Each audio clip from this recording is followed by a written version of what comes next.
Le corps du général Qasem Soleimani, porté en terre au terme de 3 jours de deuil, comme l'Iran n'en a plus vécu depuis l'imam Khomeini. Toute une nation qui met de côté la crise et qui resserre les rangs autour du régime et de son héros mort en martyr dans un raid américain. Au petit matin, le porte-parole des gardiens de la Révolution s'exprime. À 1h30 ce matin, une base a été frappée par plusieurs missiles. Une autre a été visée près d'Erbil. Des tirs sur des bases irakiennes où sont postés des soldats américains à l'heure précise du raid revendiqué par Washington 5 jours plus tôt.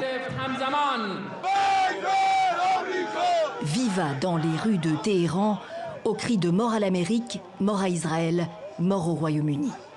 En public, le numéro 1 du régime, Ali Khamenei, commente. Une gifle leur a été infligée. Une action militaire comme celle-là ne suffit pas. Ce qui est important, c'est de mettre fin à la présence de l'Amérique corruptrice dans la région. Première réaction à Washington, un tweet. Jusqu'ici, tout va bien, écrit le président américain. Quelques heures plus tard, Donald Trump réapparaît flanqué de ses ministres. Les forces armées américaines sont plus fortes que jamais. Mais le fait que nous soyons forts ne signifie pas que nous devons nous servir de notre force.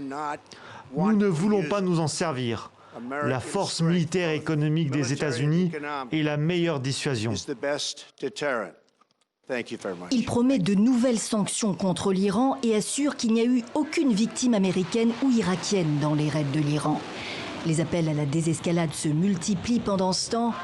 Bagdad, pour sa part, condamne les tirs iraniens et dénonce une nouvelle violation de sa souveraineté. Les Irakiens protestent contre l'ingérence étrangère, avec une peur, voir leur pays se transformer en champ de bataille.